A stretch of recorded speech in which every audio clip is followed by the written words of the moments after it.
এ পর্যায়ে বক্তব্য রাখার জন্য আহ্বান জানাচ্ছি আবু সাইদ লিওন, এনসিপি কেন্দ্রীয় কমিটি। তিস্তা পাড়ের আজকের এই জনসমাবেশে প্রধান অতিথি হিসেবে উপস্থিত থাকবেন 11 দলীয় জোটের ঐক্যের প্রতীক বাংলাদেশের রাহবার জামাতে ইসলামী সম্মানিত আমির ডক্টর শফিকুর রহমান, মঞ্চ উপবিষ্ট অতিথিবৃন্দ এবং সামনে আমার তিস্তা পাড়ের মানুষ, সকলকে জাতীয় নাগরিক পার্টির পক্ষ থেকে সালাম এবং শুভেচ্ছা। আমরা তিস্তা পাড়ের মানুষ, আমরা অনেক সহজ সরল। আমাদের সরলতার সুযোগ নিয়ে বারবার প্রতারিত করেছে। আমরা আর প্রতারিত হতে চাই না। তিস্তা মহাপরিকল্পনার কথা বলে কয়েক যুগ কাটিয়ে দিয়েছে, সেই মহাপরিকল্পনা আমরা দেখতে পারি নাই। প্রিয় বন্ধুগণ, আমরা আজকে আমাদের রাহবারকে জানাতে চাই, একমাত্র আপনি এখন আমাদের আশ্রয়স্থল, আশা এবং ভরসা।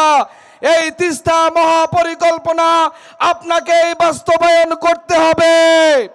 প্রিয় বন্ধুগণ, আমরা উত্তরবঙ্গের মানুষ, আমাদের সরলতার সুযোগ নিয়েছে, কিন্তু উত্তরবঙ্গে কোনো কর্মসংস্থান দেয়নি। ঢাকা শহরের 60% রিক্সা চালক এখনো আমার রংপুর, নীলফামারী, লালমনিরহাটের মানুষ। আমরা আর প্রতারিত হতে চাই না। আমি আমার এলাকায় কর্মসংস্থান চাই, আমি তিস্তা মহাপরিকল্পনার বাস্তবায়ন চাই। আমিরে জামায়াত আমাদের সেই ওয়াদা রাখবেন। আমরা চাইব আমাদের সঙ্গে উনি কথা দিবেন যে তিনি এইখানে কর্মসংস্থান তৈরি করবেন, তিস্তা মহাপরিকল্পনা বাস্তবায়ন করবেন। আমরা নীলফামারীবাসী 4-0 গোলে ধানের শীষকে প্রত্যাখ্যান করব। প্রিয় বন্ধুগণ, আর একটি কথা বলবো, আমাদের লন্ডনের নেতা এসেছেন। লন্ডনের নেতা এসে ঢাকা বিশ্ববিদ্যালয়ের টিকটকার আবিদের মতো কথা বলা শুরু করেছেন। ঢাকা বিশ্ববিদ্যালয়ের শিক্ষার্থীরা আবিদকে যেভাবে প্রত্যাখ্যান করেছে, আপনি যদি সংশোধন না হন, বাংলাদেশের মানুষ আপনাকে প্রত্যাখ্যান করবে। আমি আমার সংক্ষিপ্ত কথা শেষ করব। শেষ করার আগে একটি কথাই বলতে চাই, 5 আগস্ট পরবর্তী যে নতুন বাংলাদেশ তৈরি হয়েছে, 5 আগস্ট পরবর্তী যে বাংলাদেশের মানুষ স্বপ্ন দেখা শুরু করেছে, সেই ঐক্যের বাংলাদেশ আমরা চাই, সেই মিল মোহাব্বতের বাংলাদেশ আমরা চাই। সকলকে ধন্যবাদ। আসসালামু আলাইকুম ওয়া রাহমাতুল্লাহ। আজকের এই নির্বাচনী সমাবেশে বিশেষ অতিথির বক্তব্য রাখার জন্য আহ্বান করছি বাংলাদেশ জামায়াত ইসলামীর কেন্দ্রীয় কর্ম পরিষদের অন্যতম সদস্য, রংপুর দিনাজপুর অঞ্চলের সম্মানীয় সহকারী অঞ্চল পরিচালক, আমাদের সম্মানীয় রাহবার জনাব অধ্যক্ষ মাওলানা মমতাজ উদ্দিন। আসসালামু আলাইকুম ওয়া রাহমাতুল্লাহ। আলহামদুলিল্লাহি রাব্বিল আলামিন, আসসালাতু ওয়াসসালামু আলা সাইয়্যিদিল মুরসালিন ওয়া আলা আলিহি ওয়া সাহবিহি আজমাইন। সম্মানিত সভাপতি, উপস্থিত জামায়াত ইসলামী সহ 11 দলীয় নির্বাচনী ঐক্য জোটের সম্মানিত নেতৃবৃন্দ, লালমনিরহাট, নীলফামারীর 60টি আসনের সম্মানিত সংসদ সদস্য পদপ্রার্থী বৃন্দ, আমাদের মাঝে আসছেন অমুসলিম নেতৃবৃন্দ, প্রশাসনের দায়িত্বপ্রাপ্ত কর্মকর্তা কর্মচারীবৃন্দ, সম্মানিত সাংবাদিক বৃন্দ সহ উপস্থিত সর্বস্তরের সংগ্রামী জনতা, এবারের নির্বাচন আমাদের কাছে কেন গুরুত্বপূর্ণ? আইয়ুব শাহীর জাতাকল থেকে বাঁচার জন্য এদেশ স্বাধীন হয়েছিল। দেশের দামাল ছেলেরাও বুকে তাজা রক্ত ঢেলে দিয়ে তারা মুক্তিযুদ্ধ করে দেশ শাসন করেছিল। আমরা দেখতে পাই এই আওয়ামী লীগ ক্ষমতায় এসে একদলীয় শাসন কায়েম করার লক্ষ্যে সমস্ত দলগুলোকে বেআইনি ঘোষণা করে বাকশাল কায়েম করেছিল। যারা গণতন্ত্র বলে চিৎকার করে আমি দৃঢ়ভাবে বিশ্বাস করি আওয়ামী লীগ গণতন্ত্রে বিশ্বাস করে না, তারা একদলীয় শাসনে বিশ্বাসী। যে কারণে ৭৫-এর 15ই আগস্টের একটি পট পরিবর্তনের মধ্য দিয়ে 21 বছর ক্ষমতার বাইরে ছিল। এরপর 96 সালে তারা আবার ক্ষমতায় এসেছিল। 2001-এর নির্বাচনে তারা আবার ক্ষমতাচ্যুত হয়। এরপর কেয়ারটেকার সরকারের অধীনে পরিকল্পিতভাবে মঈনুদ্দিন ফখরুদ্দিন সরকার কায়েম করে এই আওয়ামী লীগ ক্ষমতায় এসেছিল। এরপর দীর্ঘ 16টি বছর আমাদের কাছ থেকে অতিবাহিত হয়েছে। এই 16 বছরে 3টি নির্বাচন অতিবাহিত হয়ে গেছে। দেশের জনগণ ওই নির্বাচনে ভোট দিতে পারে নাই। শুধু তাই নয়, 13 তারিখের নির্বাচনে জনগণ ভোট দিতে যায়নি। আমরা দেখেছি চেয়ার টেবিল নিয়ে প্রিজাইডিং অফিসাররা বাতাস খেয়েছেন, অনেক ভোট কেন্দ্রে কুকুর শুয়েছিলেন, মানুষ ভোট দিতে যায় নাই। 18 সালের নির্বাচনে আমরা কি দেখলাম? 30শে ডিসেম্বর ভোট হওয়ার কথা ছিল, জনগণ ভোট দিতে গিয়ে দেখে 29 তারিখ রাত্রেই ভোট হয়ে গেছে। যে কারণে 24 সালের নির্বাচনে যেই নির্বাচন কমিশনার ছিলেন তিনি বলেছিলেন, আমি এমনভাবে নির্বাচন করব যাতে দিনের ভোট রাত্রে হতে না পারে। অকপটে তারা স্বীকার করেছেন 24 সালের নির্বাচন কোনো বিরোধী দল অংশগ্রহণ করেননি। তারাই সরকারি দল, তারাই বিরোধী দল, তারাই ডেমি প্রার্থী দিয়ে একটা নাম সর্বস্ব নির্বাচন তারা করেছিল। এই নির্বাচনে ক্ষমতায় এসে ওই শেখ হাসিনা 41 সাল পর্যন্ত স্বপ্ন দেখলেন, তিনি পরিকল্পনা গ্রহণ করলেন 41 সাল পর্যন্ত। অর্থাৎ আমি এবার যেভাবে ক্ষমতায় এসেছি 41 সাল পর্যন্ত আমাকে কেউ ক্ষমতা থেকে সরাতে পারবে না। সম্মানিত ভাইরা, এরপর ছাত্রদের প্রতি জুলুম করা হলো, মেধার মূল্যায়ন করা হলো না, তাদের দলীয় ছেলেদেরকে বিসিএসে নিয়োগ দেওয়া হলো, দলীয় ক্যাডারদেরকে পুলিশ বাহিনীতে দেওয়া হলো, দলীয় ক্যাডারদেরকে বিভিন্ন সেক্টরে দিয়ে দেওয়া হলো। পূর্ব থেকে অন্য দলের কোনো শীর্ষ নেতা অর্থাৎ কোনো ব্যক্তি যদি প্রশাসনে থাকে তাদেরকে চিহ্নিত করে ক্ষমতা থেকে বের করে দেওয়া হলো। এই ছিল আওয়ামী শাসন। এরপর কোটার নামে 62% কোটা দিয়ে দেওয়া হলো, মেধাবীদের কোনো মূল্য নাই। শুরু হলো কোটা বিরোধী আন্দোলন, শুরু হলো কোটা বিরোধী আন্দোলন। এক পর্যায়ে এই আন্দোলন আর কোটা বিরোধীর মধ্যে থাকলো না, এক দফার আন্দোলনে নুটল সরকার পতনের আন্দোলন। সেই আন্দোলনে ছাত্র সমাজ অগ্রণী ভূমিকা পালন করেছে, সেই আন্দোলনে যুব সমাজ অগ্রণী ভূমিকা পালন করেছে। 1,500-এরও অধিক তরুণ যুবক বুকের তাজা রক্ত ঢেলে দিয়েছে। 30,000-এরও অধিক তরুণ যুবকেরা তার শরীরে রক্ত ঝরাইয়েছে, অঙ্গহানি হয়েছে, পঙ্গুত্ব বরণ করেছে, অন্ধ হয়েছে। তারপরে জুলাই বিপ্লব সংগঠিত হলো 5ই আগস্ট 2024 সালে। এরপর আমরা কি দেখতে পাই? একটা জুলাই সনদ তৈরি হবে। এই জুলাই সনদ নিয়ে একটি দল টালবাহানা শুরু করলো। অনেক দেরিতে হলেও এক পর্যায়ে জুলাই সনদে তারা স্বাক্ষর করেছে।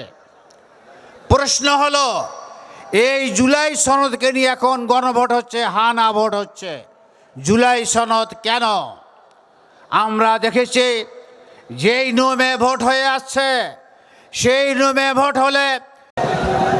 এ পর্যায়ে বক্তব্য রাখার জন্য আহ্বান করছি আমার বাংলাদেশ পার্টি ঢাকা মহানগরের সেক্রেটারি উত্তরের লালমনিরহাট সদরের অধিবাসী আমাদের প্রিয় ভাই ফিরোজ কবির, তাকে তার বক্তব্য রাখার জন্য আহ্বান করছে।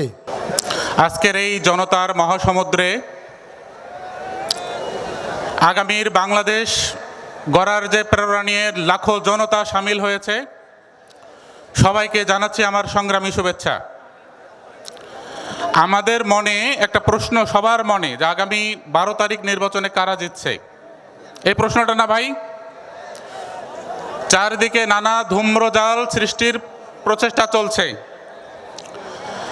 আমি গত লালমনিরহাট সদর আসনে একজন প্রার্থী ছিলাম এবং অ্যাডভোকেট আবু তাহের ভাইয়ের সমর্থনে জোটের প্রার্থী হিসাবে আমার মনোনয়নপত্র প্রত্যাহার করেছি। কারণ আমি এটা চাই, আগামীর বাংলাদেশ হবে একটি ঐক্যবদ্ধ বাংলাদেশ, সমৃদ্ধির বাংলাদেশ। যদি বাংলাদেশের গত 400 বছরের ইতিহাস ধরা হয়, তাহলে দুইটা সবচেয়ে বড় ঘটনা, সেটা হলো পলাশীর প্রান্তরে নবাব সিরাজউদ্দৌলার পতন। আমার দৃষ্টিতে দ্বিতীয় সর্ববৃহৎ ঘটনা 1947 সালের দেশভাগ। কারণ সেই 47 সালের দেশভাগের ফলে ইংরেজরা এদেশ থেকে চলে গিয়েছিল। তৃতীয় বৃহত্তম ঘটনা ঘটতে যাচ্ছে আগামী 12 তারিখে। আগামী 12 তারিখে বাংলাদেশের ইতিহাসের নতুন মোড় নেবে, চিন্তা করে রাখেন। আপনারা ভাবতে পারেন যে কি এমন ঘটনা ঘটবে।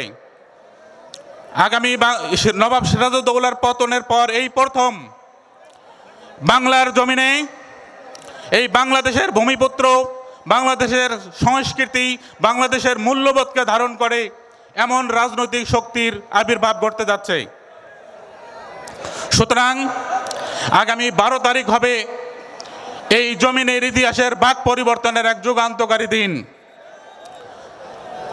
আপনাদের সাথে অনেক কথা হবে আগামীতে রাজনৈতিক ময়দানে। আমি সেই সব কথা বলে আপনাদেরকে সময় এবং ধৈর্যচ্যুতি ঘটাবো না। এই 12 তারিখে কেন এই 11 দলীয় দল জিতবে, 100টা কারণ আছে ভাই। 100টা কারণের মধ্যে আমি 5টা কারণ বলি, আর বাকিগুলো বলার দরকার নাই। আগামীর এই 12 তারিখের গেম চেঞ্জার হলো পোস্টাল ব্যালট। এই প্রথম বাংলাদেশের ইতিহাসে যারা এদেশের অর্থনীতিকে সচল করার জন্য ভূমিকা রাখেন, তারা বিদেশে বসে আমাদের দেশের জন্য রেমিটেন্স পাঠান, তারা বাংলাদেশের এই 50-54 বছরের ইতিহাসে এইবার প্রথম তারা ভোট দেওয়ার সুযোগ পেয়েছেন। বলেন, আমার এই দেশের জন্য আমরা যারা, তারেক রহমান কয় টাকা পাঠাইছে ভাই এই 18 বছর যে বিদেশে ছিল? আপনি কি এই হিসাব জানতে পারবেন? কয় টাকা রেমিটেন্স পাঠাইছে? 1000 কোটি টাকা আগে পাঠাইছে, কিন্তু ওইটাই ভাঙে ভাঙে খাইছে। আমরা যে আদর্শ ধারণ করি, আমরা একটা অতিরঞ্জিত কথাও বলবো না ভাই। আপনারা ওই যে একজন ব্যারিস্টার রফিকুল ইসলাম চেনেন? শেখ হাসিনা এবং খালেদা জিয়ার আইনজীবী ছিল। তিনি খালেদা এবং হাসিনাকে তুমি করে বলতো খালেদা, খালেদা নাম ধরে ডাকতো। ব্যারিস্টার রফিকুল ইসলাম, উনি পাকিস্তান আমলে, ব্রিটিশ আমলে, বাংলাদেশ আমলে 3 যুগে উনি আইনজীবী হিসেবে ছিলেন। সেই ব্যারিস্টার রফিকুল ইসলামকে তারেক রহমান একদিন বলছে, উনি নিজের টকশোতে বলছেন কথাটা, যে আঙ্কেল, নির্বাচনে 1500 কোটি টাকা হইলে জিতে আসা কোনো সম্ভব না। উনি টকশোতেই কথাটা বলছেন। সেই তারেক রহমান 18 বছর আগে আমরা যে দেখেছি তারেক রহমানকে হাওয়া ভবনের, আমরা জানি না ভাই, ওই সিনিয়র জুনিয়র তখন অর্থমন্ত্রী সাইবুর রহমানের সাথে কি আচরণ করছে জানি না। তো সেই তারেক রহমান কি করে গেছে হাওয়া ভবনে আমরা ভুলে গেছি। আমরা সবাই বলছিলাম যে আপনি বিদেশে যাচ্ছেন, ওইখানে একটা ডিগ্রি নেন। তো ভাই, আমরা নির্বাচনের হলফনামায় দেখলাম উনি এখনো আইএ পাস। আমি লালমনিরহাটে দেখলাম, সারা লালমনিরহাটে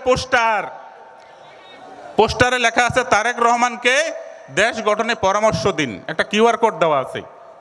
তো আমি কিউআর কোডটা স্ক্যান করার চেষ্টা করলাম, কিউআর কোডটা স্ক্যান হয় না। আপনারা চেষ্টা করে দেখতে পারেন। আমার মনে একটা পরামর্শ ছিল তারেক রহমানের উদ্দেশ্যে। পরামর্শটা কি বলবো? সেটা হলো, আপনি লন্ডনে 17 বছর ছিলেন, একটা ডিগ্রি নিতে পারলেন না। এই বাংলাদেশের আমরা কি আই পাস প্রধানমন্ত্রী চাই? দ্বিতীয় কথা, তারেক রহমানের প্রফেশনাল এক্সপিরিয়েন্স কি? উনি পেশাগত জীবনে কি অভিজ্ঞতা আছে বলেন তো ভাই? কোন প্রতিষ্ঠান চালাইছেন? জীবনে 2 টাকা ইনকাম করছেন ব্যবসা বাণিজ্য করিয়া? না, উনি 1000 কোটি টাকা, ওই যে একটা কথা বললাম, উনি ব্যারিস্টার রফিকুল ইসলামকে বলছিলেন 2000 কোটি টাকা হইলে নির্বাচনে দিতে আসা কোনো ব্যাপার না। সেই 2000 কোটি টাকা কত সালের? 2004 সালের কথা। তাহলে এখন ওই টাকা কত মান সেই টাকার? অনেক টাকা। সুতরাং আমরা এমন একজন ব্যক্তির কাছে এই দেশের দায়িত্বভার তুলে দিতে চাই না যার মাথার ঠিক নাই। তারেক রহমান 5ই আগস্টের আগে পর্যন্ত উনি কোনো ফেসবুক চালান নাই, ইউটিউবে দেখেন নাই, আপনারা কোনো টক শোতে দেখছেন তাকে? উনি কোনো কথা বলতে পারেন? সেই তারেক রহমান দিনাজপুরে গিয়া 3 দিন আগে বলছেন এই আমাদের আমির সাহেবের এক্স অ্যাকাউন্ট হ্যাক হয়েছে না? তারেক রহমান একটা এক্স অ্যাকাউন্ট কীভাবে চালাইতে হয় এটাও জানেন না। ওনার ওই মাহাদি আমিন সাহেব আছেন ওনার টিমের, ওনারা চালান। তা আপনি জীবনে ফেসবুক চালান না, ইউটিউবে কোনোদিন আপনার ব্লগ নাই, আপনি কিসে কি বোঝেন ভাই? আপনি আবার বক্তব্য দিয়ে গিয়ে বলছেন যে আপনি অঙ্ক কম বোঝেন, বলছেন না? দেখছেন না ভিডিও? তা আমরা এই 18 কোটি মানুষের দায়িত্ব কিভাবে একটা ইন্টারমিডিয়েট পাস মানুষের হাতে তুলে দেই? আপনি তো ভাই লন্ডনে এত ব্যস্ত জীবন পার করেন নাই, বসেছিলেন, 2টা পিএইচডি ডিগ্রি নিতে পারতেন। আমাদের সম্পাদক মাহমুদুর রহমান 75 বছর 70 বছর বয়সে যদি পিএইচডি ডিগ্রি নিতে পারে, তাহলে আপনি কেন পারেন না ভাই? আমাদের কুড়িগ্রামের আসন মাহবুবুর রহমান সালেহ ভাই সমাজ বিজ্ঞানে পড়তেন, লন্ডনে গিয়ে নির্যাতিত হয়ে উনি আবার লয়ে পড়ে ব্যারিস্টার হয়ে এসেছেন। আপনি 18 বছর থেকে 2টা টাকা রেমিটেন্স পাঠাইলেন না, একটা ডিগ্রি নিতে পারলেন না ভাই। আর আমরা হাজার হাজার দেখি যে তারেক রহমানের জন্য পাগল। ওই যে দেখেন না বিএনপিতে হাজার হাজার লক্ষ লক্ষ কর্মী। সুতরাং দেশটা আমরা কোনো পাগলের হাতে তুলে দিতে পারি না।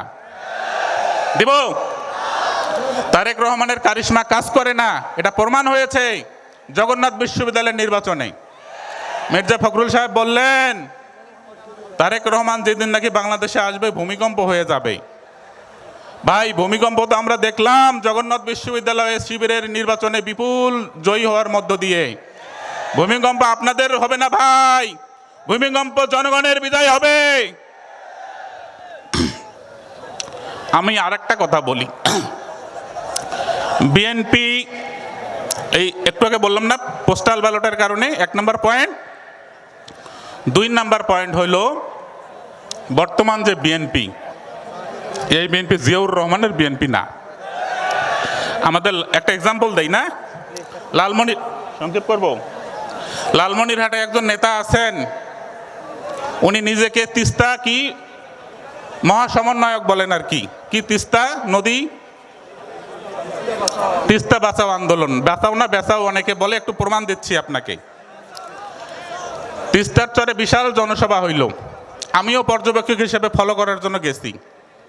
সবাইকে আমি গিয়ে একটা প্রশ্ন করি, ভাই বলেন তো বাংলাদেশে সবাই তিস্তা চায়, আমি যদি আপনাকে প্রশ্ন করি যে 10টা লোক আমারে খুঁজে বের করেন যেই লোকটা তিস্তা মহাপরিকল্পনা চায় না, পারবেন বার করে দিতে?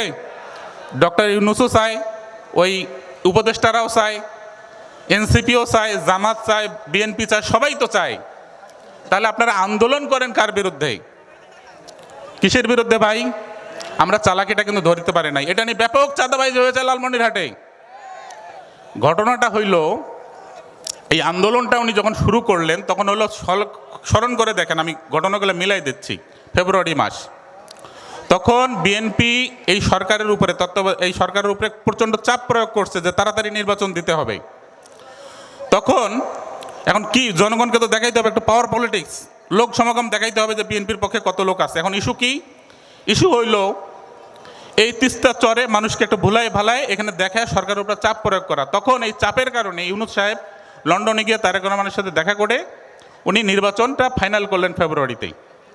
এইটা উদ্দেশ্য ছিল না যে তিস্তা মহাপরিকল্পনা। প্রমাণ দেই, প্রমাণ হইল তিস্তা মহাপরিকল্পনার জমি অধিগ্রহণ কিভাবে হবে। আপনার পৈতৃক ব্যক্তি মালিকানাধীন জমি, এই জমি অনেকেই প্ল্যান করছে যে বড় বড় কোম্পানিকে সোলার প্যানেল বসাবে। ভাই আমরা চালাকি বুঝি। আপনারা আমার পৈতৃক জমিতে সোলার প্যানেল বসাবেন, এই জমি অধিগ্রহণ ছাড়া এই যে ড্রেজিং করবেন, যেই কৃষক তার 10 বিঘা জমি আছে এখানে তামাক আবাদ করে, ভুট্টা আবাদ করে, সে কি করে খাবে ভাই? সুতরাং আমাদের একটা পলিসি ঢাকায় একটা মিটিং হয়েছিল, এখানে বিভিন্ন মন্ত্রণালয়ের সচিবরা ছিলেন। পানি সম্পদ মন্ত্রণালয়ের একজন সচিব বললেন যে পলিটিক্যাল পার্টিরা গিয়া মন্ত্রণালয়ে চাপ প্রয়োগ করে যে আমাদেরকে অন্তত সামনে নির্বাচনের আগে 2000 কোটি টাকা দেন, আমরা ড্রেজিংটা করি, এই ঠিকাদারিটা চালু করে দেন, টেন্ডার দিয়ে দেন।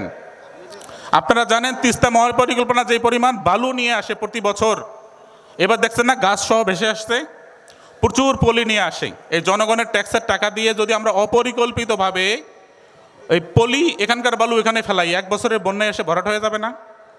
এই যে টাকাগুলো যে যাবে, কন্ট্রাক্টর তো সব বিএনপির, জামাতের লোকেরা তো কন্ট্রাক্টারই করে না ভাই।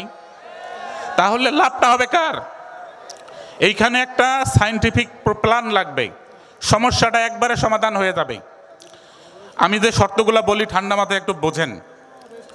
আমাদের এই তিস্তা মহাপরিকল্পনার বাস্তবায়ন আমরা এমনভাবে করব, এইখানে মাঝখানে যে ইঞ্জিনিয়াররা, আমি কয়েকটা সেমিনারে ছিলাম, ওনারা যেভাবে প্ল্যান দিয়েছে যে আমাদের বর্ষার সময় এটা 9-10 কিলোমিটার চওড়া হয়ে যায়, প্রচুর পলি বয়ে নিয়ে আসে এবং এই পলির কারণে তিস্তার নদীর বাঁকটা পরিবর্তন হয়ে যায়। সুতরাং আমরা যদি এটাকে এমনভাবে বাস্তবায়ন করি যে তিস্তা নদীর একটা মূলধারা থাকবে, এটা থাকবে অনেক গভীর, আমরা প্রয়োজনে যদি এটা বালু ভরে যায় এটা ড্রেজিং করব। কিন্তু সাইডের যেগুলো আছে, যে যখন পানির পরিমাণ বেড়ে যাবে বর্ষাকালে, তখন আমরা সাইজের সুইচ গেটগুলো খুলে দেব এবং প্রতি 2 কিলোমিটার পর পর আমাদের এরকম সুইচ গেট থাকবে, মাঝখানে আবার মানুষ যেন বাস করতে পারে এরকম 500 মিটার আমাদের চওড়া জায়গা থাকবে। এই যে 2 কিলোমিটার বর্ষাকালে শুধু খোলা থাকবে, বাকি সময় এই জায়গাগুলোতে আমাদের কৃষক ভাইরা মাছ চাষ করবে। প্রত্যেকের জমির মালিকানা তার নিজের থাকবে। এইখানে কোনো বহুজাতিক কোম্পানিকে আমরা কোনো ধরনের ব্যবসা বাণিজ্য সোলার প্যানেল করতে দেব না। যদি আমার কৃষকের স্বার্থে, আমার জমির মালিকের স্বার্থে কোনো কিছু হয়, এখানে ঠিকাদারের পকেট গরম করার জন্য কোনো ধরনের বাস্তবায়ন প্রকল্প আমরা মেনে নেব না। আগামী নির্বাচনে 2000 কোটি টাকা বরাদ্দ দেওয়ার জন্য নাকি খুব জনগণের ট্যাক্সের টাকা দিয়ে এই ধরনের বিলাসিতা আমরা প্রকল্প আগামীতে করতে দেব না। সবার আগে হলো মানুষের স্বার্থ। প্রজন্মের পর প্রজন্ম ধরে এই তিস্তা পারের মানুষ তারা বঞ্চিত হয়ে আসছে, তারা অর্থনৈতিকভাবে নিঃস্ব পঙ্গু হয়েছে। আমি যখন চিটাগাংয়ের দিকে তাকাই, সবার গাড়ি বাড়ি, কত সচ্ছল মানুষ। আমার এই তিস্তা পারের মানুষ গরিব কেন? তার অর্থনৈতিকভাবে পিছিয়ে কেন? কারণ তারা প্রজন্মের পর প্রজন্ম ধরে তারা এই ক্ষতির শিকার হয়ে আসছে। 1990-এর আগে যখন এই ফারাক্কা বাদ করা হলো, তখন থেকে তিস্তা আগ্রাসী। তো যাই হোক, সংক্ষেপে আর একটা কথা বলি ভাই, লালমনিরহাটে যেই আমাদের চাচা দুলু চাচা, ওনার দলের সেক্রেটারিকে চেনেন? লালমনিরহাটের বিএনপি চলতেছে হলো বড় ভাইয়ের রাজনীতি। ওনার দলের সেক্রেটারিকে আপনি দেখবেন না, খুঁজে পাবেন না, কোনো জনসভায়ও পাবেন না। সুতরাং আমি বলবো, যারা জিয়াউর রহমানকে ভালোবাসেন তারাই আগামীতে এখন বাংলাদেশপন্থী, তারা আগামীতে এই সদর 3টা আসনে লালমনিরহাট সহ সব জায়গায় আমি দেখতেছি যে তারা জামাতের প্রার্থীকে ভোট দেবেন। কারণ জিয়াউর রহমানের রাজনীতি ছিল বাংলাদেশপন্থী রাজনীতি, আজকে জামাতের রাজনীতি হচ্ছে বাংলাদেশপন্থী রাজনীতি। তো ধন্যবাদ, আপনাদের সাথে আরও কথা হবে। আগামীর 12 তারিখ বাংলাদেশ ইতিহাসে নতুন বাক পরিবর্তনের ঘটনা ঘটতে যাচ্ছে। দেখা হবে বিজয়ে। সম্মানীয় জনতা, এ পর্যায়ে বক্তব্য নিয়ে আসছেন পাটগ্রাম উপজেলার সম্মানীয় আমির হাফেজ মাওলানা সোহাইব আহমদ। হাফেজ মাওলানা সোহাইব আহমদ। ইন্নাল হামদুলিল্লাহ ওয়াসসালাতু ওয়াসসালামু আলা রাসূলিল্লাহ। আউযু বিল্লাহি মিনাশ শাইতানির রাজীম। বিসমিল্লাহির রহমানির রহিম। ডালিয়া হেলিপ্যাড ময়দানের আজকের এই বিশাল সমাবেশের সম্মানিত সভাপতি, লালমনিরহাট জেলা শাখার বাংলাদেশ জামাত ইসলামের জেলা আমির অ্যাডভোকেট আবু তাহের ভাই, আজকের এই বিশাল সমাবেশের প্রধান অতিথি হিসেবে উপস্থিত থাকবেন আমিরে জামাত ডাক্তার শফিকুর রহমান। মঞ্চে উপবিষ্ট আছেন লালমনিরহাট নীলফামারীর জেলা নেতৃবৃন্দ, 11 দলীয় জোটের নেতৃবৃন্দ এবং আমার সামনে আমার প্রিয় লালমনিরহাট এবং নীলফামারীবাসী, আসসালামু আলাইকুম ওয়া রাহমাতুল্লাহি ওয়া বারাকাতুহু। প্রিয় উপস্থিতি, সারা বাংলাদেশের ন্যায় লালমনিরহাট এবং নীলফামারীতে দাঁড়িপাল্লা মার্কার যে গণজোয়ার সৃষ্টি হয়েছে, এই গণজোয়ার কেউ দমাতে পারবে না ইনশাআল্লাহ। প্রিয় উপস্থিতি, আমিরে জামাতের আইডি হ্যাক করে তারা ষড়যন্ত্র শুরু করে দিয়েছে। আপনাদেরকে স্পষ্ট করে জানিয়ে দিতে চাই, এই নতুন বাংলাদেশে আপনাদের কোনো ষড়যন্ত্র সফল হবে না ইনশাআল্লাহ। আমিরে জামাতের নেতৃত্বে 12 তারিখের পর 11 দলীয় জোট এই বাংলাদেশে সরকার গঠন করবে ইনশাআল্লাহ। আপনাদেরকে উদাত্ত আহ্বান জানাই, এই নীলফামারী এবং লালমনিরহাটের যতগুলো আসন আছে সমস্ত আসনকে আমাদের কাঁধে কাঁধ মিলিয়ে আমিরে জামাতকে আমাদেরকে উপহার দিতে হবে। আপনারা কে কে রাজি আছেন হাত তুলে দেখান ইনশাআল্লাহ। লিল্লাহি তাকবীর। মার্কা আছে রে, আর কোন সে মার্কা? আরো জোরে। আসসালামু আলাইকুম ওয়া রাহমাতুল্লাহ। সংগ্রামী জনতা, এই পর্যায়ে বক্তব্য রাখছেন বাংলাদেশ জামাত ইসলামীর জলঢাকা উপজেলার ভারপ্রাপ্ত আমির সাংবাদিক কামরুজ্জামান। বিসমিল্লাহির রহমানির রহিম। আসসালামু আলাইকুম ওয়া রাহমাতুল্লাহি ওয়া বারাকাতুহু। সংগ্রামী তৌহিদি জনতা, আজকের এই বিশাল জনসমাবেশের সংগ্রামী সভাপতি, আজকের এই বিশাল সমাবেশের সম্মানিত প্রধান অতিথি, আগামীর বাংলাদেশ গড়ার কারিগর, আগামীর বাংলাদেশ ন্যায় ইনসাফের বাংলাদেশ প্রতিষ্ঠার কারিগর ডক্টর শফিকুর রহমান।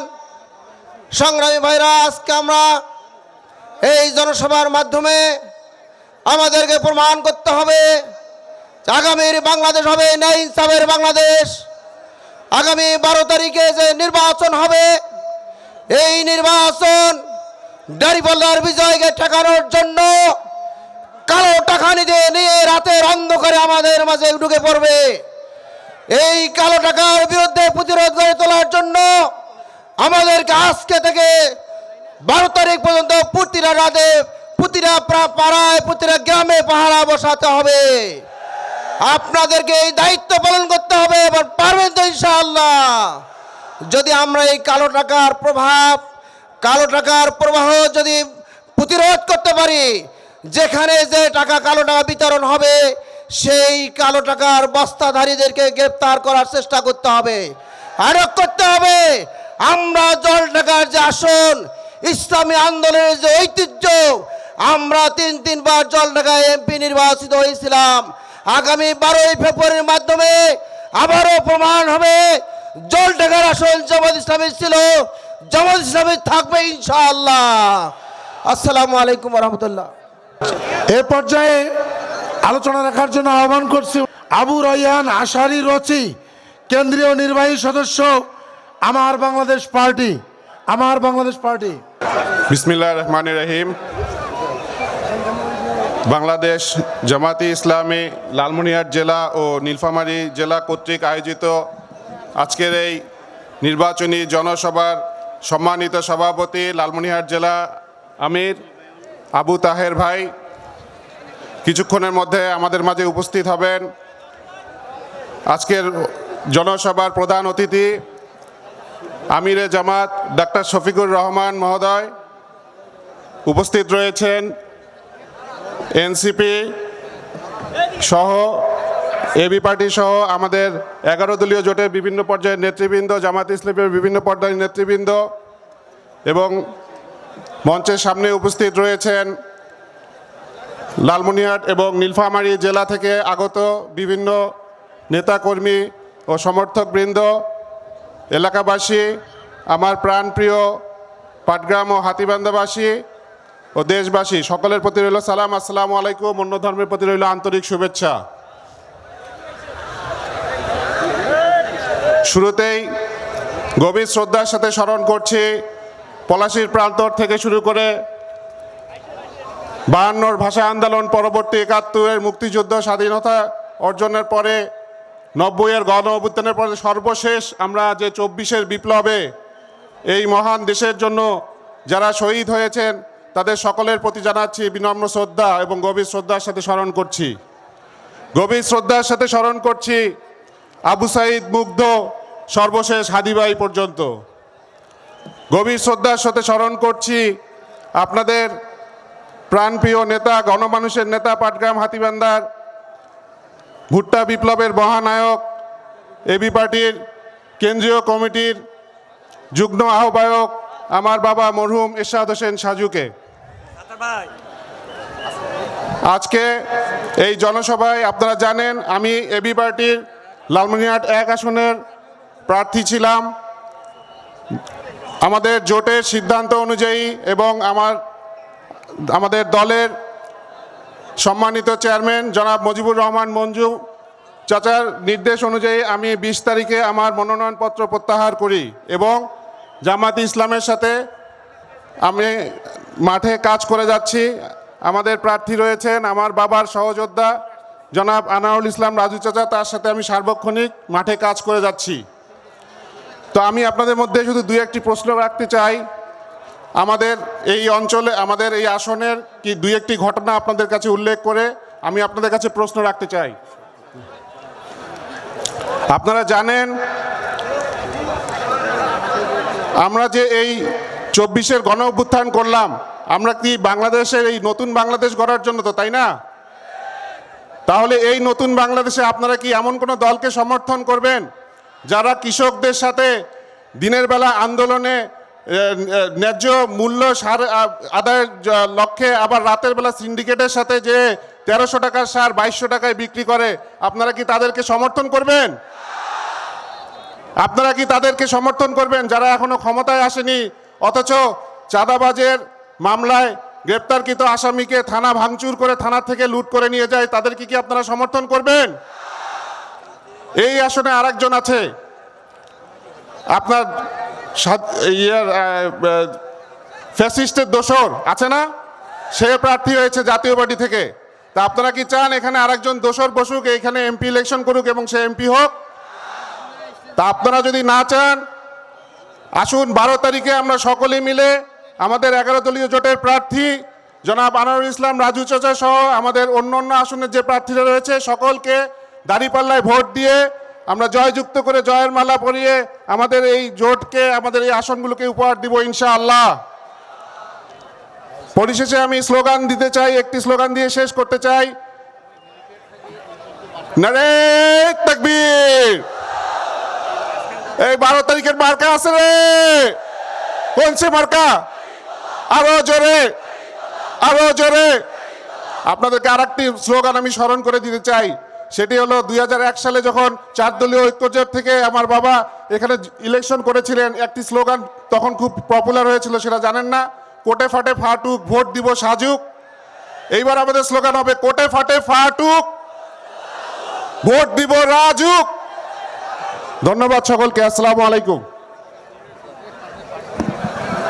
সংগ্রামী জনতা, এই পর্যায়ে বক্তব্য রাখবেন আমার বাংলাদেশ পার্টির নীলফামারী জেলার সেক্রেটারি অধ্যাপক আলতাফ হোসাইন। আসসালামু আলাইকুম ওয়া রাহমাতুল্লাহি ওয়া বারাকাতুহু। আজকের এই বিশাল সমাবেশের সম্মানিত সভাপতি, প্রধান অতিথি, মঞ্চে উপবিষ্ট 11 দলীয় জোটের সম্মানিত নেতৃবৃন্দ, আমার সামনে উপবিষ্ট আমার প্রাণপ্রিয় ভাইরা, সবাইকে শুভেচ্ছা জানিয়ে আমার বক্তব্য শুরু করছি। আমি 2টা কথা বলবো। প্রথম কথা হচ্ছে, যত নতজানু পররাষ্ট্রনীতির সরকারই হোক না কেন, গত শেখ হাসিনা সরকার আমাদের চোখে আঙ্গুল দিয়ে প্রমাণ করে দিয়ে গেছেন যে ভারতের কাছ থেকে ন্যায্য অধিকার আদায় করা সম্ভব নয়। যত নতজানু পররাষ্ট্রনীতির সরকারই হোক না কেন, শেখ হাসিনা প্রমাণ করে দিয়ে গেছেন যে ভারতের কাছ থেকে ন্যায্য অধিকার আদায় করা সম্ভব নয়। সম্ভব শুধু সেই সরকারের দ্বারা সেই নেতৃত্বের দ্বারা, যে নেতৃত্ব আল্লাহ ছাড়া কোনো পরাশক্তিকে ভয় পায় না। ভারত থেকে আওয়ামী লীগ সরকার এক ফোঁটা পানি আনতে পারে নাই। আর এই ফারাক্কাবাদ দিয়ে এই ভারত আমাদের উত্তরবঙ্গের যে 2টি জেলা, 2টি বিভাগ, এই 16টি জেলাকে মরুভূমিতে পরিণত করছে। এরপর দ্বিতীয় যে কথাটি আমি বলতে চাই সেটি হচ্ছে, এটা আমার শেষ কথা, সেটি হচ্ছে আমাদের দাঁড়িপাল্লার জন্য একটা সুখবর আছে। সেই সুখবরটা কি? সারা দেশে যেভাবে নারীদের উপর হামলা, আইডি হ্যাক করা, মানুষকে হত্যা করা, এই যে লক্ষণগুলো বোঝা যাচ্ছে, তাহলে তাতে বোঝা যায় আমাদের বিরোধী বন্ধুদের লজিকের ভাষা শেষ, মানুষকে বোঝানোর ভাষা নাই। তাই তারা শারীরিক শক্তির আশ্রয় নিয়েছে। কিন্তু শারীরিক শক্তির একটা সীমা আছে, সেই সীমা যখন শেষ হয়ে যাবে তখন তারা কোথায় যাবে, এই তার পরিণতি খেয়াল করার জন্য আমি সাবধান বাণী উচ্চারণ করে আমার বক্তব্য শেষ করছি। ধন্যবাদ সবাইকে। সংগ্রামী জনতা, এই পর্যায়ে বক্তব্য রাখছেন এনসিপি নীলফামারী জেলার সভাপতি জনাব আব্দুল মজিদ। জনাব আব্দুল মজিদ। বিসমিল্লাহির রহমানির রহিম। বিশাল জনসভার সম্মানিত সভাপতি, এই সভার প্রধান আকর্ষণ জামাতে ইসলামের, যিনি হাল ধরেছেন, নিজের জীবনকে বিপন্ন করে সাধারণ মানুষের জন্য কথা বলেছেন, সেই ব্যক্তি ডক্টর শফিকুর রহমান সাহেব। আরো উপস্থিত আছেন নীলফামারী জেলার জাতীয় নাগরিক পার্টি এনসিপির জেলা নেতৃবৃন্দ, জামাতের জেলা নেতৃবৃন্দ, উপজেলা নেতৃবৃন্দ এবং সামনে আমার মেহমানরা।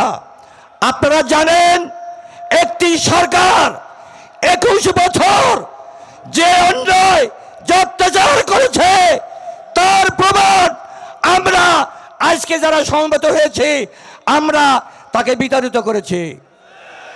আমরা একটি সুষ্ঠু নিরপেক্ষ নির্বাচন দেখতে চাই। যারা নির্বাচনের দায়িত্বে আছেন, প্রশাসনের দায়িত্বে আছেন, তাদেরকে হুঁশিয়ার করে দিতে চাই, আপনারা যে আবু সাঈদ, যে মুগ্ধ রক্ত দিয়েছে এই নির্বাচন দেখার জন্য, যদি আপনারা একটি দলকে, আমরা দেখতেছি বিভিন্ন সোশ্যাল মিডিয়ায় তারা একটি দলের তারা কথা বলে, কারণটা কি? এই দলটা 21 বছর তারা কি কাজ করেছে? তাদের যে প্রধান, যিনি দায়িত্বে আছেন, 17 বছর বাইরে ছিলেন। আর যুদ্ধ করেছে জামাত, যুদ্ধ করেছে এনসিপি, 11টি দল, ঠিক কিনা? তাই আমি আপনাদেরকে অনুরোধ করব, 21 বছর আমরা আওয়ামী লীগকে ভোট দিয়েছি, 11 বছর বিএনপিকে ভোট দিয়েছি, 9 বছর জাতীয় পার্টিকে ভোট দিয়েছি। এবার আপনাদের কাছে একটাই অনুরোধ, এবার এই দলটাকে ভোট দেই, এরা কি করে 5 বছর। সকলকে ধন্যবাদ জানিয়ে আমি আমার বক্তব্য শেষ করছি। ধন্যবাদ। সম্মানীয় জনতা, এই পর্যায়ে বক্তব্য রাখছেন লালমনিরহাট জেলার বাংলাদেশ খেলাফতে মজলিসের সম্মানীয় সভাপতি মুফতি আবুল কাশেম। আসসালামু আলাইকুম ওয়া রাহমাতুল্লাহ। আমি লোক হইলাম শর্ট, কথাও শর্ট, সামনে সময়ও শর্ট। এখন আর ঘরে বসে থাকার টাইম নেই। 24শে জুলাই বৈষম্য বিরোধী ছাত্র আন্দোলন যেমন ভাবে মা বাপ সবার বুক খালি করে মাঠে ময়দানে নেমে ফ্যাসিস্টকে বিতাড়িত করেছে, এইভাবে নেমে আমাদেরকে জয়ী হতে হবে। এর জন্য আমাদের চেষ্টা, বৃহৎ দোয়া কান্দাকাটি করতে হবে। শুধু স্লোগান দিলে হবে না, নামাজ পড়ে দোয়া করতে হবে।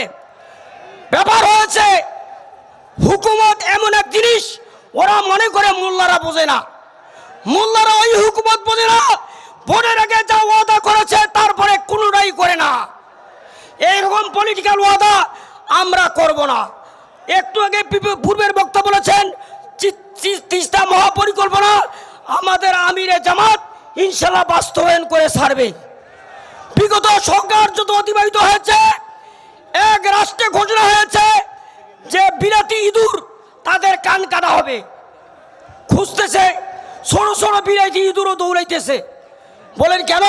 আরে তোমাদের তো এখনো 3 ইঞ্চি হয় নাই। বলে না, আছে জালেমের জালেম আগে কাটে তারপরে মাপে। বিগত ফ্যাসিস্ট সরকার আগে জেলে ঢুকায় তারপরে তাদেরকে নিরপরাধ সাব্যস্ত করে। এরকম রাজনীতি আমরা করব না। জামাত এরকম রাজনীতি বিশ্বাস করে না। নির্ধারিত অপরাধী যে তারই বিচার হবে, এছাড়া অন্য কারো বিচার হবে না। আপনার এরকম ক্ষমতা দেখতে চান কি না? কে কে চান? সবাই চান। তাহলে এটা বাস্তব পরিলক্ষিত হবে ভোটের ময়দানে। ভোটের ময়দানে এমন পরিস্থিতি আসবে, ভোট দেওয়ার জন্য যাওয়ার সুযোগ পাবেন না। এরকম ভয় দেখে আপনারা কেউ বাড়িতে বসে থাকবেন? ইনশাআল্লাহ। আখির দাওয়ানা আলহামদুলিল্লাহ রাব্বিল আলামিন। লালমনিরহাট নীলফামারী জেলার 11 দলের উদ্যোগে আয়োজিত আজ বিশাল সমাবেশে এ পর্যায়ে বক্তব্য রাখবেন বাংলাদেশ খেলাফত মজলিসের নীলফামারী জেলার সভাপতি মৌলানা আব্দুস সালাম। মৌলানা আব্দুস সালাম। আসসালামু আলাইকুম ওয়া রাহমাতুল্লাহি ওয়া বারাকাতুহু। সংগ্রামী সাথী ও বন্ধুগণ, বাংলাদেশ খেলাফত মজলিসের পক্ষ থেকে, আল্লামা মামুনুল হক সাহেবের পক্ষ থেকে, নীলফামারী জেলা লালমনিরহাট জেলার পক্ষ থেকে আমরা ঐক্যবদ্ধ হয়েছি। আগামীর বাংলাদেশ ইসলামের বাংলাদেশ, আগামীর বাংলাদেশ দাড়িপাল্লার বাংলাদেশ। আগামীতে আমরা কোনো চাঁদাবাজকে সংসদে দেখতে চাই না। আগামীতে আমরা কোনো দখলবাজকে সংসদে দেখতে চাই না। এবার সিদ্ধান্ত নিতে চাই, কোনো চাঁদাবাজকে আমরা সংসদে পাঠাবো না। তৈরি আছেন ইনশাআল্লাহ? আমরা সকলেই ঐক্যবদ্ধ থাকবো। ভোটের দিনে 12 তারিখে ভোট কেন্দ্র দখল করার হুমকি দিয়েছে। সতর্ক থাকবো। ওই সমস্ত হুমকিবাজকে উচিত জবাব দেব ইনশাআল্লাহ। তাদেরকে হুঁশিয়ার করে দিতে চাই, আপনারা আপনাদের স্ত্রীকে বিধবা করবেন না। সাবধানে থাকবেন, সতর্ক থাকবেন। হুঁশিয়ার করে দিতে চাই, খবরদার এই শব্দ উচ্চারণ করবেন না। আপনারা সতর্ক থাকেন। এ পর্যায়ে বক্তব্য রাখার জন্য আহ্বান করছি এনসিপি লালমনিরহাট জেলার সম্মানীয় সহসভাপতি গোলাম ফারুক সরকার সুমন। আসসালামু আলাইকুম রহমতুল্লাহ। সংগ্রামী উপস্থিতি, আমরা কেমন আছি? আমিও ভালো আছি। আজকে বেশি ভালো থাকার কথা, তাই না? আজকে আমাদের মাঝে আমাদের মুরব্বী উপস্থিত থাকবেন। বর্তমান বাংলাদেশের অভিভাবক আমিরে জামাত আজকে উপস্থিত থাকবেন, তাই না? ইনশাআল্লাহ। আমি গোলাম ফারুক সরকার সুমন, অ্যাম্বাসেডর লালমনিরহাট 1 আসন জাতীয় নাগরিক পার্টি এনসিপি। প্রিয় উপস্থিতি, আমাদের জন্য একটা শুভ দিনে আসতেছে। কয় তারিখ? 12 তারিখের মার্কা কি? তাহলে জোরে বলতে হবে, 12 তারিখের মার্কা কি? আমরা কি ভয় পাই? হুমকি ধামকিতে ভয় পাই? ইনশাআল্লাহ আমরা কি বিজয় নিয়ে আসতে পারবো? পারবো সবাই ইনশাআল্লাহ। প্রস্তুতি নিতে হবে। আর একটি কথা, 12 তারিখে 2টি ভোট। একটি হচ্ছে গণভোট, তাই না? গণভোটে কিসে ভোট দিতে হবে? আর জোরে বলেন, কিসে দিতে হবে? হ্যাঁ, হাতে ভোট দিতে হবে। আমরা আগামী 12 তারিখে হা ভোট এবং দাড়িপাল্লাকে জয়যুক্ত করে ঘোরাই ফিরবো ইনশাআল্লাহ। সবাইকে ধন্যবাদ। আল্লাহ হাফেজ। ইনকিলাব জিন্দাবাদ। সম্মানিত ভাইরা, এ পর্যায়ে বক্তব্য রাখার জন্য আহ্বান করছি এনসিপির উত্তর অঞ্চলের মুখ্য সংগঠক, লালমনিরহাট 2 আসনের এনসিপি কর্তৃক মনোনীত প্রার্থী ছিলেন জনাব রাসেল আহমদ। আসসালামু আলাইকুম রহমতুল্লাহ। আপনারা সবাই কেমন আছেন? আলহামদুলিল্লাহ। মহান রব্বুল আলামিন আজকে এত সুন্দর একটা প্রোগ্রামে, ন্যায় ইনসাফ প্রতিষ্ঠা করার অগ্রযাত্রার একটা প্রোগ্রামে আমাদের সবাইকে উপস্থিত হওয়ার জন্য তৌফিক দান করেছেন। সবাই আবারও বলি আলহামদুলিল্লাহ। আমি বেশি কিছু বলতে চাই না। 5 আগস্ট পরবর্তী এই বাংলাদেশে যেভাবে বাংলাদেশপন্থী নাগরিক এবং দলগুলোর গণজোয়ার তৈরি হয়েছে, সারা বাংলাদেশে যেভাবে দাঁড়িপাল্লা এবং শাপলাকালীর গণজোয়ার তৈরি হয়েছে, আমরা লালমনিরহাট এবং নীলফামারীতে দেখিয়ে দেব আমাদের এই 7টি আসন আমরা আমাদের শফিকুর রহমান, ডক্টর শফিকুর রহমানের হাতে তুলে দেব ইনশাআল্লাহ। প্রিয় সংগ্রামী উপস্থিতি, আমাদের এই অঞ্চলের মানুষের ইতিহাস, ফরাজি আন্দোলনের, ফকির সন্ন্যাসী আন্দোলনের ইতিহাস, আমাদের এই অঞ্চলের ইতিহাস, আমাদের ফকির মজনুসার ইতিহাস, আমাদের এই অঞ্চলের ইতিহাস তিতুমিরের ইতিহাস, আমাদের এই অঞ্চলের ইতিহাস মাওলানা আব্দুল হামিদ খানের ইতিহাস। আমরা আমাদের এই জায়গা থেকে হুঁশিয়ার করে বলতে চাই, 12 তারিখ যে সুদিন আসছে, আমরা সেই দিন বাংলাদেশের মানুষ, 11 দলীয় জোটের মানুষজন বাংলাদেশে সরকার গঠন করবে ইনশাআল্লাহ। যদি আমাদেরকে কেউ ভয় দেখার চেষ্টা করে, আপনারা সবাই তাদেরকে রুখে দেবেন ইনশাআল্লাহ। আপনারা সবাই প্রস্তুত আছেন? আপনারা সবাই প্রস্তুত আছেন? নারায়ে তাকবীর, নারায়ে তাকবীর, নারায়ে তাকবীর, ইনকিলাব ইনকিলাব, ইনকিলাব ইনকিলাব, এনসিপি এনসিপি, জামাতে ইসলামী জামাতে ইসলামী। সবাই ভালো থাকবেন, সুস্থ থাকবেন। আসসালামু আলাইকুম রহমতুল্লাহ। সম্মানীয় জনতা, এ পর্যায়ে বক্তব্য নিয়ে আসছেন বাংলাদেশ জামাত ইসলামীর সাবেক সেক্রেটারি জেনারেল, আমাদের সকলের সাবেক শ্রদ্ধাভাজন দায়িত্বশীল শহীদ আলী হাসান মোহাম্মদ মুজাহিদ ভাইয়ের সুযোগ্য পুত্র জনাব আলী আহমদ মাবরুর। জনাব আলী আহমদ মাবরুর। আউযু বিল্লাহি মিনাশ শাইতানির রাজিম। বিসমিল্লাহির রহমানির রহিম। নাহমাদুহু ওয়া নুসাল্লি আলা রাসূলিল কারীম ওয়া আলা আলিহি ওয়া সাহবিহি আজমাইন।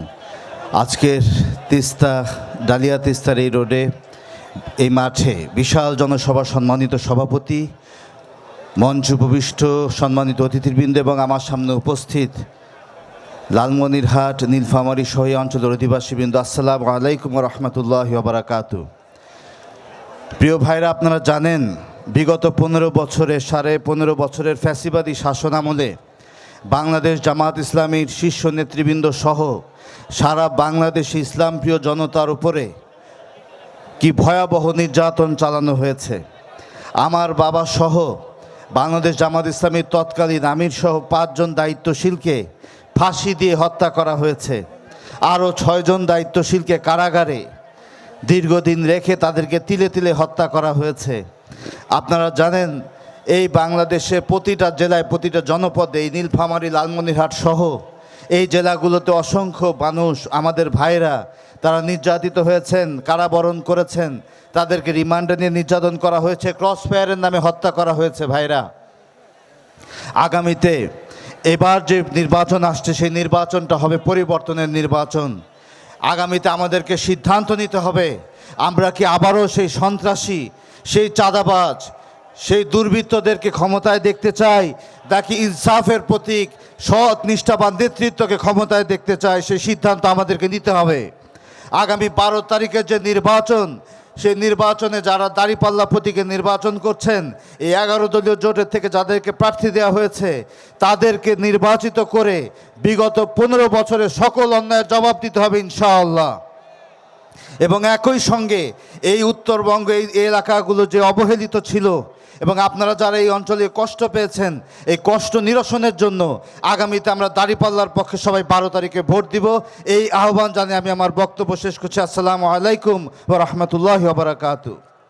উপস্থিতি, তিস্তা মহাপরিকল্পনা বাস্তবায়নের লক্ষ্যে আজকের এই বিশাল জনসভায় এ পর্যায়ে বক্তব্য রাখবেন বাংলাদেশ জামাত ইসলামীর রংপুর দিনাজপুর অঞ্চলের সম্মানীয় অঞ্চল টিম সদস্য নীলফামারী জেলার সাবেক আমির জনাব আব্দুর রশিদ। জনাব আব্দুর রশিদ। আলহামদুলিল্লাহ রব্বিল আলামিন, আসসালাতু ওয়াসসালামু আলা সাইয়্যিদিল মুরসালিন ওয়া আলা আলিহি ওয়া সাহাবিহি আজমাইন। বাংলাদেশ জামাত ইসলামী ও 11 দল কর্তৃক আয়োজিত আজকের এই বিশাল জনসমাবেশের সম্মানিত সভাপতি, লালমনিরহাট জেলার সংগ্রামী আমির, লালমনিরহাট 3 নম্বর আসনের জামাত মনোনীত প্রার্থী অ্যাডভোকেট আবু তাহের ভাই, মঞ্চে উপবিষ্ট 11 দলের কেন্দ্রীয় জেলা এবং উপজেলা পর্যায়ের নেতৃবৃন্দ, সাংবাদিক ভাইয়েরা, প্রশাসনের কর্মকর্তা কর্মচারীবৃন্দ, উপস্থিত সংগ্রামী ভাই সব, আসসালামু আলাইকুম ওয়া রাহমাতুল্লাহি ওয়া বারাকাতুহু। সম্মানিত ভাই সব, আজকের এই মহাসমাবেশ প্রমাণ করে আগামী 12ই ফেব্রুয়ারি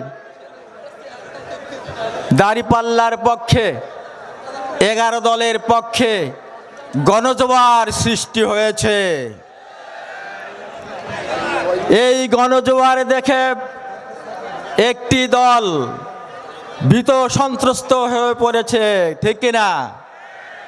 ভীত সন্ত্রস্ত হয়ে পড়ার কারণে তারা আবল তাবল বকা শুরু করছে, বিচ্ছিন্নভাবে আমাদের জনশক্তির উপর হামলা করছে, আমাদের মা বোনদের গায়ে হাত দিচ্ছে, পর্দা নিয়ে টানাটানি করছে কিনা, আমাদের ভাইদেরকে শহীদ করে দিচ্ছে। এগুলো লক্ষণ হলো তাদের পরাজিত হওয়ার লক্ষণ, ঠিক কিনা? তাদের কিন্তু আসলে কোনো সাহস নাই, বরং আমাদের এই গণজাগরণ দেখে তারা ভীত সন্ত্রস্ত হয়ে পড়েছে। শুধু আজকে না, তারা এর আগেও যখন ছাত্র জনতার আন্দোলন শুরু হয়েছিল ফ্যাসিস্টদের বিরুদ্ধে, তখনও তারা ভীত সন্ত্রস্ত ছিল কিনা বলেন? তার প্রমাণ, তারা বালুর ট্রাক সরাতে পারে নাই, তাদের নেত্রীকে চিকিৎসার জন্য বিদেশে নিয়ে যেতে পারে নাই, তাদের নেত্রীকে মুক্ত করতে পারে নাই। পারছে কি? বরং তারা তাদের সাথে, ফ্যাসিস্টদের সাথে লিয়াজো করে একথা বলতে বাধ্য হয়েছে যে আমাদের এই আন্দোলন ছাত্রদের আন্দোলনের সাথে আমরা জড়িত নই। বলেছে কিনা বলেন? তারা নাকি ছাত্র জনতার আন্দোলনের সাথে জড়িত না। তার মানে ফ্যাসিস্ট তারাবার যে আন্দোলন শুরু হয়েছিল দেশে, এই আন্দোলনে তারা শরিক ছিল না। তার প্রমাণ ফখরুলের এই উক্তি। এই ফ্যাসিস্টকে আর আমরা বাংলার জমিনে বসাতে চাই না। প্রিয় ভাই সব, 2টা এজেন্ডা নিয়ে ময়দানে নেমেছে তারা। যিনি মুফতি সেজে লন্ডন থেকে এসেছেন একজন, 2টা এজেন্ডা, 71 আর ফ্যামিলি কার্ড, ঠিক না? ফ্যামিলি কার্ড তো লোকজন বুঝে গেছে যে এটা কি জিনিস। এটা তো টাকা কামাইয়ের একটা ধান্দা, তাই না? যদিও তুলে তারা চান্দা। আর 71 তো মানুষ আর গেলে না। 71 গিললে ফ্যাসিস্ট সরকার শেখ হাসিনাকে তারাই তো না বাংলার মানুষ। কাজেই আগামী 12 তারিখে যে নির্বাচন, যদিও ওরা আমাদের একটু ধমক দেওয়ার চেষ্টা করছে, কিন্তু প্রত্যেকটা সেন্টার নিয়ন্ত্রণ রাখতে হবে আমাদেরকে। পারবেন? যতই আপনারা ধমক দেন, আমরা বৃদ্ধাঙ্গুল চুষে বাড়িতে বসে থাকবো না ইনশাল্লাহ।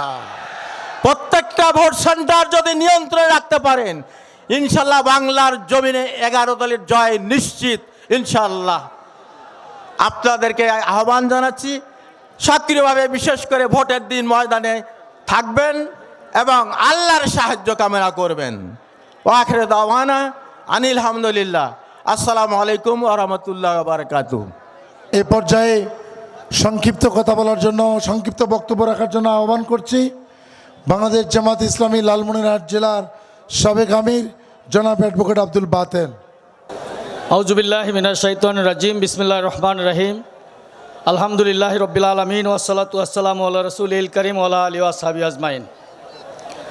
আজকের এই লালমনিরহাট নীলফামারী জেলার আহ্বানে এই তিস্তার অববাহিকায় তিস্তা মহাপরিকল্পনা বাস্তবায়নের আন্দোলনের অংশ হিসাবে, দাবির অংশ হিসাবে আজকের এই জনসভার সম্মানিত সভাপতি, মঞ্চে উপস্থিত নীলফামারী জেলা এবং লালমনিরহাট জেলার নেতৃবৃন্দ, নীলফামারী লালমনিরহাট জেলার 7টি সংসদীয় আসনের সম্মানিত প্রার্থীবৃন্দ, মঞ্চে উপস্থিত আছেন 11 দলীয় জোটের বিভিন্ন স্তরের দায়িত্বশীল নেতৃবৃন্দ, মঞ্চের সামনে সমবেত অত্র এলাকার অধিকার আদায়ের আজকের এই জনসভায় সমবেত জনতা, সকলকেই সালাম জানাচ্ছি। আসসালামু আলাইকুম ওয়া রাহমাতুল্লাহি ওয়া বারাকাতুহু।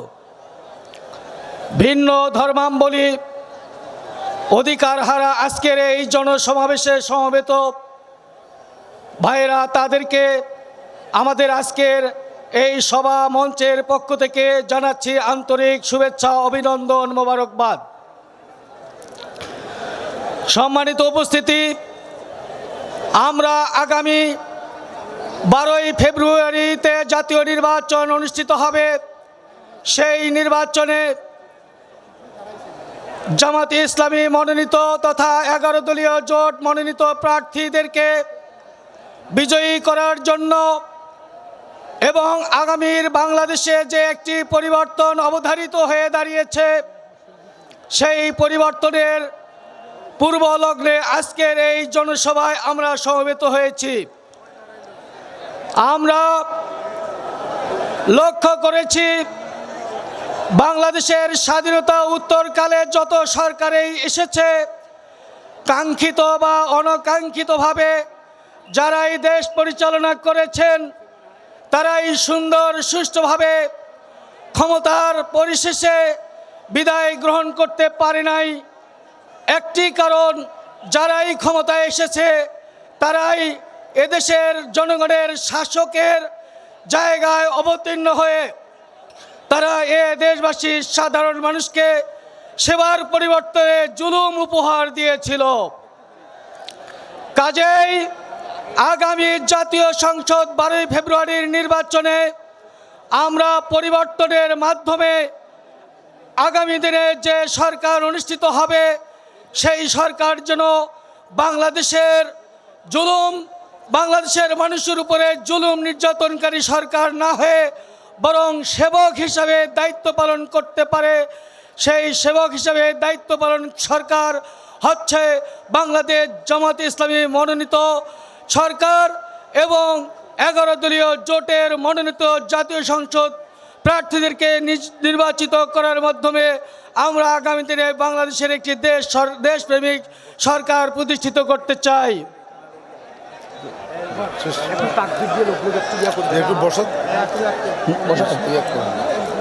পরিচালকের পক্ষ থেকেই বলেন।